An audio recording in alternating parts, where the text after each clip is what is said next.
La camisa no era mía. Era de un azul oscuro, de un algodón suave que solo se consigue con el uso, y estaba tirada en el suelo de mi habitación como si fuera la cosa más normal del mundo. Yo la miraba desde el marco de la puerta, sintiendo cómo el aire se volvía denso y pesado en mis pulmones, como si estuviera respirando cemento. Cada segundo que pasaba, la camisa parecía crecer, volverse más real, más incriminatoria. Era la prueba material de un secreto que yo guardaba en los pliegues más oscuros de mi alma, una bomba de tiempo esperando a ser descubierta. Y entonces, escuché los pasos de Javier subiendo la escalera, tranquilos, rítmicos, los mismos pasos que había escuchado durante 15 años. Entró en la habitación, dejó su maletín junto a la cama y la vio. Su mirada se posó en ella, y una fracción de segundo después, en mí. Pero en sus ojos no había sospecha, no había ira, solo una curiosidad genuina y desarmante. Se agachó, la recogió con una naturalidad que me heló la sangre y me preguntó, con una sonrisa ligera: «Amor, ¿compraste una camisa nueva? Es bonita. Si esta historia ya te ha atrapado en su primer instante, te invito a que te suscribas y me cuentes desde qué parte del mundo me estás escuchando. Tu compañía en este viaje significa mucho para mí, porque hay historias que solo pueden ser contadas cuando alguien, en algún lugar, está dispuesto a escuchar de verdad, a sentir el peso de cada palabra y cada silencio. A veces, las confesiones más profundas no se hacen en voz alta, sino en el espacio que creamos juntos, un espacio de confianza donde el alma puede desnudarse sin miedo. Ahora, acompáñame de vuelta a ese cuarto, a ese preciso instante en que el mundo se detuvo, porque la verdadera historia, la que se esconde detrás de esa simple pregunta, apenas está comenzando a desvelarse, y sus consecuencias cambiarían el mapa de mi existencia para siempre, marcando un antes y un después del que ya no habría retorno posible. Nuestro matrimonio era una obra de arquitectura funcional, una estructura sólida y bien diseñada, pero sin alma. Javier y yo éramos los socios perfectos en la empresa de nuestra vida. Administrábamos las cuentas, criábamos a nuestro hijo adolescente, nos repartíamos las tareas con una eficiencia silenciosa. El amor, o lo que quedaba de él, se había convertido en un cariño predecible, una lealtad cómoda que nos mantenía a flote en la rutina. Pero la pasión, esa llama que una vez nos consumió, se había extinguido hacía tanto tiempo que ya ni siquiera recordaba su calor. Nuestras conversaciones eran meros intercambios logísticos sobre la escuela, el supermercado o la próxima factura por pagar. La intimidad se había transformado en un territorio conocido y silencioso, un lugar donde ya no había sorpresas, solo la resignación de dos personas que habían aprendido a vivir juntas, pero que habían olvidado cómo sentirse vivas la una con la otra, perdidas en un laberinto de responsabilidades y silencios compartidos. Por dentro yo me sentía como una casa vacía, con los muebles en su sitio, pero sin nadie que la habitara. El eco de mi propia soledad rebotaba en las paredes de mi ser. Me miraba al espejo y no veía a Ana, la mujer, la que alguna vez tuvo sueños y deseos incandescentes. Veía a la administradora de una vida ajena, a la arquitecta de la felicidad de otros. El amor por Javier seguía ahí, sí, pero se había transformado en un afecto fraternal, en una gratitud que me anclaba y al mismo tiempo me ahogaba. Era una guerra silenciosa dentro de mí, la gratitud por la familia que habíamos construido contra un grito desesperado por sentirme deseada, por ser vista de nuevo, aunque fuera por un instante fugaz y peligroso. Anhelaba el caos, la imperfección, algo que rompiera la monotonía asfixiante de una vida perfectamente ordenada, pero emocionalmente muerta. Fue en esa grieta existencial donde apareció Mateo. Era un colega de un proyecto temporal, un desvío en mi camino recto y predecible. Lo nuestro no tenía nada que ver con el amor. Era algo mucho más primitivo, más visceral. Era una búsqueda desesperada de sentir mi propio cuerpo, de recordarme que debajo de la arquitecta y la madre todavía había una mujer con pulso. Nuestros encuentros eran clandestinos, puramente físicos, y ocurrían en mi propia casa, en mi propia cama, mientras Javier estaba en el trabajo. Cada encuentro era un acto de rebelión contra la mujer en la que me había convertido. Yo compartimentaba la culpa, la guardaba en un cajón cerrado con llave, diciéndome a mí misma que era algo que necesitaba para sobrevivir, un secreto que no dañaría a nadie mientras permaneciera oculto. Pero los secretos tienen vida propia, y el mío estaba a punto de dejar una marca imborrable en el lugar más sagrado de mi vida. Esa tarde, el encuentro con Mateo había sido más apresurado que de costumbre, cargado de una urgencia que dejaba poco espacio para nada más. Se fue casi sin despedirse, y yo me quedé con la sensación de vacío que siempre me dejaba, una mezcla de adrenalina y autodesprecio. Mientras ordenaba la habitación, Mi mente ya estaba en la lista de la compra y en la reunión de padres del día siguiente. No la vi. No vi la camisa azul oscuro que él había olvidado en el suelo, una pieza de su vida abandonada en el centro de la mía. Horas después, cuando Javier llegó y pronunció esas palabras, «Amor, ¿compraste una camisa nueva?», el mundo se desmoronó bajo mis pies. Su inocencia fue la bofetada más cruel. Su confianza inquebrantable, la que yo había dado por sentada durante años, se convirtió en ese instante en la acusación más dolorosa y afilada que jamás había recibido. Mi respuesta fue un murmullo ahogado, una mentira que se formó en mi boca con un sabor a ceniza. «Sí, la vi en oferta y me gustó para ti», dije, mientras mi corazón martilleaba contra mis costillas como un animal enjaulado. Le quité la camisa de las manos con un movimiento que intentaba ser casual, pero que se sentía torpe y desesperado. La doblé, evitando su mirada, y la guardé en el armario, como si al ocultarla pudiera también ocultar la verdad que representaba. Javier simplemente asintió, sonrió y fue a darse una ducha, ajeno al cataclismo que acababa de desatar dentro de mí. Su falta de sospecha no me trajo alivio, sino una oleada de vergüenza tan profunda que me dejó sin aliento. Me di cuenta de que lo había subestimado, no su inteligencia, sino su fe en mí. Y esa fe, en ese momento, se sentía como una soga alrededor de mi cuello, apretándose con cada latido de mi corazón culpable. A partir de esa noche, mi hogar se transformó en un campo de minas. Cada objeto, cada rincón, parecía un posible delator.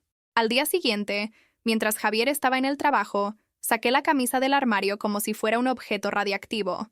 La metí en una bolsa de basura, la anudé con fuerza y la llevé al contenedor más lejano de mi casa, mirando a mi alrededor como una fugitiva. Pero deshacerme de la evidencia física no hizo más que amplificar la evidencia emocional que llevaba dentro. Empecé a ver trazas de mi traición en todas partes. ¿Había dejado un cabello en el sofá? ¿Había un olor diferente en el aire? La paranoia se instaló en mi mente como una inquilina permanente, susurrándome acusaciones en el silencio de la noche, convirtiendo mi refugio en una prisión de mi propia creación. Fue en la ducha donde me rompí por primera vez. El agua caliente caía sobre mi piel, pero no podía limpiar la suciedad que sentía por dentro. Apoyé la frente en los azulejos fríos y el recuerdo de la voz de Javier, tan tranquila, tan llena de una confianza que yo había pisoteado, volvió a mí con una claridad brutal, y entonces lloré. No fue un llanto suave, sino un sollozo silencioso y desgarrador que sacudía todo mi cuerpo, un lamento mudo que se mezclaba con el sonido del agua para que nadie pudiera escucharlo. Lloraba por él, por su bondad inmerecida. Lloraba por mí, por la mujer en la que me había convertido. Lloraba por la familia que estaba poniendo en riesgo por un impulso egoísta y vacío. En ese baño, rodeada de vapor, me sentí completamente sola con la magnitud de mi error, ahogándome en un mar de culpa del que no sabía cómo salir. Mi ansiedad encontró una válvula de escape en la limpieza compulsiva. Me obsesioné con el orden, con la pureza de mi entorno, como si al fregar los suelos hasta que brillaran pudiera de alguna manera fregar las manchas de mi conciencia. Cambiaba las sábanas cada 2 días, aspiraba alfombras que ya estaban limpias, reorganizaba armarios en un intento frenético por imponer un control externo al caos que reinaba en mi interior. Javier lo notó, por supuesto. ¿Estás estresada por el trabajo, Ana?, me preguntaba con genuina preocupación, mientras me veía frotar una mancha inexistente en la encimera de la cocina. Y yo solo podía asentir, incapaz de confesar que la única suciedad que intentaba eliminar era la mía, la que se había adherido a mi alma, y que ningún producto de limpieza podría jamás alcanzar. Era un ritual de penitencia inútil, un esfuerzo agotador por restaurar una inocencia que ya estaba perdida para siempre. La intimidad con Javier se convirtió en una forma retorcida de castigo. Era yo quien lo buscaba ahora, no por deseo, sino por una necesidad perversa de sentir su afecto, de que su cariño me recordara lo poco que lo merecía. Cada beso, cada caricia, se sentía como una mentira. Mientras él me amaba con una ternura que me partía el alma, yo cerraba los ojos y solo podía ver la camisa azul en el suelo de nuestra habitación. Buscaba en sus ojos cualquier atisbo de duda, cualquier pregunta no formulada, casi deseando que me descubriera para poner fin a la tortura de mi engaño, pero no encontraba nada. Solo amor y confianza, y esa confianza era un espejo que me devolvía la imagen de un monstruo. El placer se mezclaba con el asco, y cada encuentro me dejaba más vacía y más culpable que antes, atrapada en un ciclo de penitencia autoimpuesta. Mi relación con el mundo exterior se volvió una actuación constante. Las cenas familiares, las reuniones con amigos, cada interacción social se sentía como un fraude. Sonreía, participaba en las conversaciones, interpretaba el papel de Ana, la esposa y madre feliz, mientras por dentro me sentía como una impostora. El miedo a que alguien pudiera ver a través de mi fachada era constante. ¿Y si mi hijo notaba la tensión en mi voz? ¿Y si una amiga percibía la tristeza en mi mirada? Vivía con el terror de que una palabra equivocada, un gesto fuera de lugar, pudiera derribar el castillo de naipes que era mi vida. La desconexión con mi propia realidad era total. Estaba presente en cuerpo, pero mi mente estaba a kilómetros de distancia, perdida en un laberinto de culpa y miedo, sintiéndome una extraña en mi propia piel, en mi propia casa. Un día, sonó mi teléfono. Era un mensaje de Mateo. ¿Todo bien? No he sabido de ti. Mi reacción fue visceral. Sentí una oleada de pánico y repulsión, como si una serpiente se hubiera deslizado en mi bolsillo. Lo que antes era una fuente de adrenalina y escape, ahora era solo la evidencia de mi crimen, un recordatorio tangible de mi traición. Borré el mensaje sin responder. Bloqueé su número y eliminé cualquier rastro de su existencia de mi vida digital. El afer había muerto en el instante en que Javier recogió esa camisa del suelo.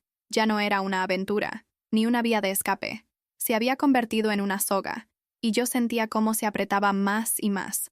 El terror de ser descubierta había eclipsado por completo cualquier emoción que me hubiera llevado a buscarlo en primer lugar. Mateo ya no era una persona, era un error, y yo solo quería borrarlo. Mientras tanto, Javier seguía siendo Javier. Continuaba con sus pequeños actos de amor silencioso, esos que yo antes había interpretado como parte de la rutina aburrida. Me traía una taza de café por la mañana, justo como me gustaba. Se daba cuenta cuando se acababa mi perfume favorito y aparecía con uno nuevo sin que yo se lo pidiera. Arreglaba el grifo que goteaba en la cocina porque sabía que el sonido me molestaba por la noche. Cada uno de estos gestos, que antes me resultaban invisibles, ahora se sentían como pequeñas dagas que se clavaban en mi conciencia. Su bondad no era un bálsamo, era sal en mi herida abierta. Me mostraba, sin saberlo, la enormidad de lo que estaba traicionando. No estaba engañando a un marido ausente o desatento. Estaba engañando a un hombre bueno que me amaba a su manera, una manera tranquila y constante que yo había sido demasiado ciega para valorar. Las semanas se convirtieron en un mes, y luego en 2. El pánico inicial se fue asentando en una ansiedad sorda y constante, un ruido de fondo que nunca desaparecía del todo. Creía que había superado la crisis, que mi secreto estaba a salvo. La vida había vuelto a una aparente normalidad, pero era una normalidad frágil, construida sobre cimientos de mentiras. Caminaba de puntillas por mi propia vida, siempre alerta, siempre con miedo. El silencio en casa ya no era cómodo. Estaba cargado de todo lo que no se decía. Me había convertido en una experta en la evasión, en desviar conversaciones que se acercaban a terrenos peligrosos, en mantener una sonrisa en el rostro mientras por dentro sentía que me desmoronaba lentamente, pieza por pieza. La revelación llegó en un día ordinario, un martes por la tarde. Buscaba un documento importante, una vieja escritura que necesitábamos para un trámite. Recordé que Javier a veces guardaba papeles en el cajón inferior de su mesita de noche. Era un cajón que rara vez se abría, lleno de cosas sin importancia, manuales de instrucciones, cables viejos, alguna garantía caducada. Mientras revolvía su contenido, mis dedos tropezaron con un pequeño cuaderno de tapas negras. No era un diario, sino más bien una libreta de notas. La curiosidad, esa fuerza peligrosa y a menudo destructiva, me venció. Lo abrí, sin saber que en sus páginas no encontraría un secreto de Javier, sino el reflejo insoportable de mi propia ceguera y de la verdad que me había negado a ver.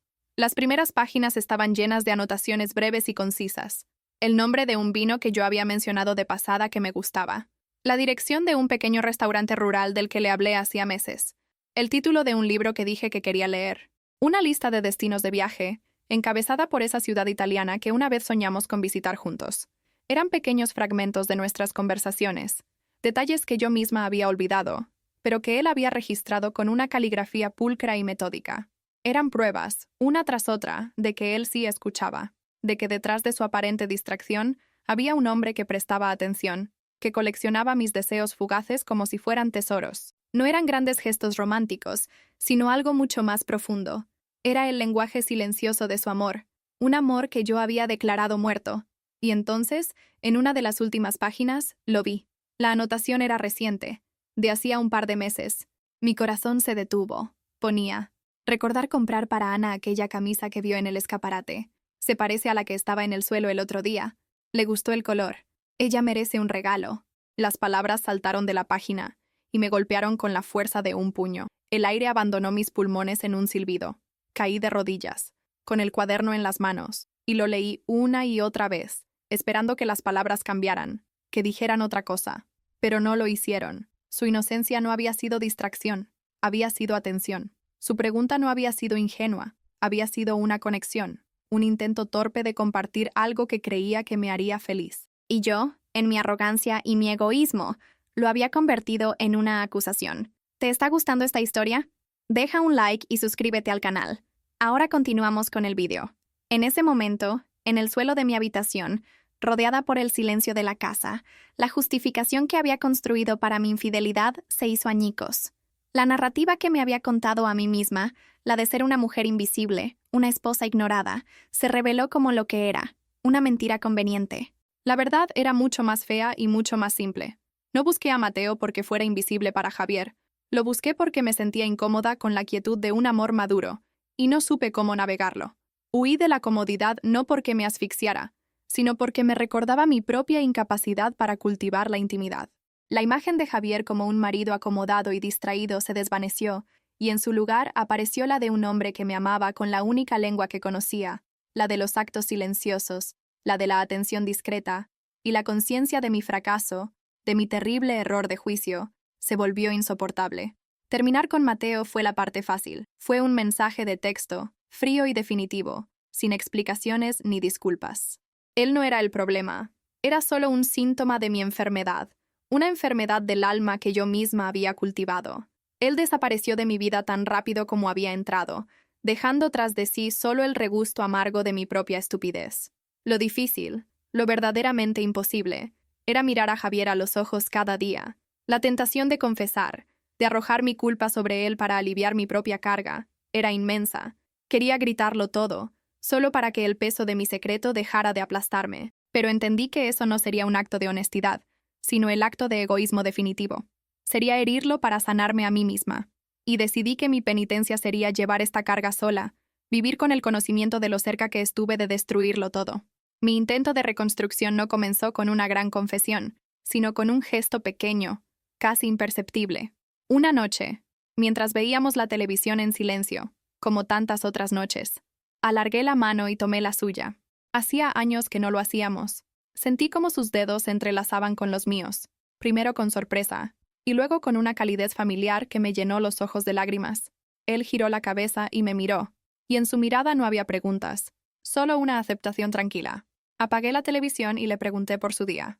No como parte de la rutina, no como un mero intercambio de información, sino con un interés genuino y desesperado por encontrarlo de nuevo, por reconectar con el hombre que había estado a mi lado todo este tiempo, mientras yo estaba perdida en otro lugar. A partir de ese día, empecé a aprender un nuevo idioma, el suyo. Comencé a ver los pequeños actos de amor que antes mi ceguera me impedía registrar.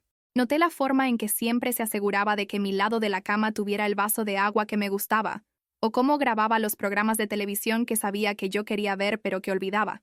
Vi el amor en la forma en que escuchaba pacientemente mis frustraciones del trabajo, incluso cuando estaba agotado. Eran pequeños ladrillos que construían el edificio de su amor, un amor sólido y resistente que yo, la arquitecta, había sido incapaz de diseñar, pero que ahora, con humildad, estaba aprendiendo a habitar y a valorar cada uno de sus detalles. Nuestro matrimonio no se arregló con una varita mágica. La culpa sigue siendo mi sombra, un recordatorio constante de mi fragilidad y mi error, pero ya no es una sombra que me paraliza. Ahora está acompañada por una nueva percepción, por una gratitud que duele y sana al mismo tiempo. La distancia entre Javier y yo ha comenzado a disminuir, no a través de grandes conversaciones dramáticas, sino en la lenta y sutil recuperación de una intimidad que creíamos perdida. Estamos reaprendiendo a mirarnos, a escucharnos de verdad. Y aunque él nunca sabrá la verdad completa, aunque yo sea la única que conoce el abismo al que nos asomamos, ambos estamos sintiendo los efectos de este cambio. Estamos construyendo algo nuevo sobre las ruinas de lo que casi destruí. Al final, comprendí que la traición más grande no fue la que cometí con otro hombre en mi cama. La traición más profunda, la más dolorosa, fue la que cultivé dentro de mi propio corazón, la ceguera autoimpuesta que me impidió ver el amor que se manifestaba en el silencio de mi marido. Fue la traición a la confianza de un hombre bueno, y la traición a la mujer que yo podría haber sido si hubiera sabido mirar con más atención y con menos egoísmo. El amor no siempre grita su nombre. A veces, Simplemente te deja un vaso de agua junto a la cama, esperando pacientemente a que te des cuenta de que siempre ha estado ahí. ¿Han hecho algún gesto de bondad que cambió una vida? Dejen un corazoncito si creen que el amor es más poderoso que cualquier riqueza. Suscríbanse para más historias de segundas oportunidades. Comenten. El amor no tiene precio. Si ustedes también creen en la bondad humana,